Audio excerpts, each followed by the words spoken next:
حج کی ابتدا 8 ذی الحج سے ہوگی۔ نماز فجر کے بعد غسل کریں یا وضو کریں، غسل کرنا افضل ہے۔ احرام باندھ لیں اور اشراق کے بعد 2 رکعت نماز ادا کریں۔ سلام پھیرتے ہی مرد حضرات سر سے کپڑا یا ٹوپی ہٹا لیں۔ حج کی نیت اس طرح کریں، یا اللہ میں حج کی نیت کرتا ہوں، آسان فرما، قبول فرما۔ مرد اونچی آواز سے اور خواتین آہستہ آواز سے تلبیہ پڑھیں۔ اب آپ پر احرام کی پابندیاں شروع ہو چکی ہیں۔ احرام کی حالت میں تلبیہ پڑھتے ہوئے مینا پہنچنا ہے۔ آج کا دن مینا میں گزارنا ہے۔ ظہر، عصر، مغرب اور عشاء کی نمازیں مینا میں ادا کریں۔ ذکر، اذکار اور دعا کی کثرت سے اپنا وقت قیمتی بنائیں۔ لوگوں کے ساتھ خوش اخلاقی کے ساتھ رہیں، خدمت کے ساتھ وقت گزاریں، کثرت سے تلبیہ پڑھیں، دعاؤں کا خوب اہتمام کریں، قرآن پاک کی تلاوت کریں، رات مینا میں قیام کریں۔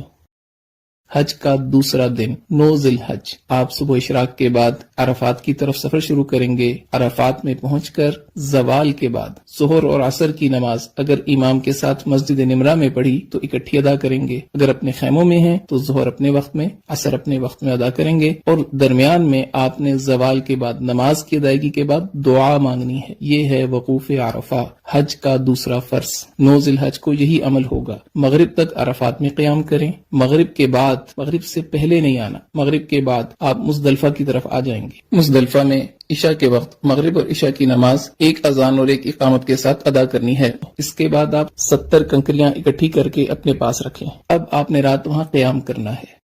10 ذی الحج، حج کا تیسرا دن، اور آپ اس وقت مزدلفہ کے میدان میں ہیں۔ فجر کی نماز ادا کرنے کے بعد وقوف مزدلفہ یعنی مزدلفہ کے میدان میں کھڑے ہو کے دعا مانگنا، یہ حج کا پہلا واجب ہے۔ اس کے بعد آپ جب سورج تھوڑا طلوع ہو جائے تو رمی کے لیے مینا کی طرف چلیں گے۔ یاد رکھ لیں 10 ذی الحج آج آپ نے 5 واجب پورے کرنے ہیں، 1 فرض کی آخری ادائیگی کرنی ہے۔ پہلا واجب وقوف مزدلفہ ادا ہو گیا۔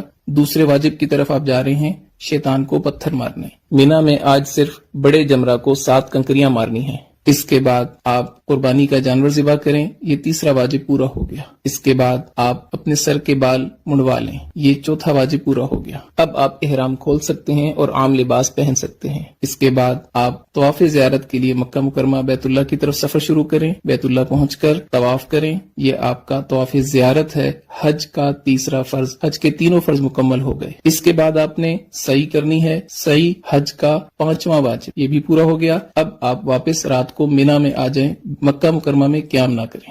11 ذی الحج، حج کا چوتھا دن، مینا میں زوال کے بعد، بہتر یہ ہے کہ عصر کے بعد، تینوں جمرات کی طرف جانا ہے۔ پہلے چھوٹے جمرہ کو 7 کنکریاں مارنی ہیں اور دعا کرنی ہے، پھر درمیانے جمرہ کو 7 کنکریاں مارنی ہیں اور دعا کرنی ہے، پھر بڑے جمرہ کو 7 کنکریاں مارنی ہیں۔ اب دعا نہیں کرنی اور واپس اپنے خیمے آ جانا ہے۔ رات مینا میں قیام کریں، دعاؤں میں مشغول رہیں۔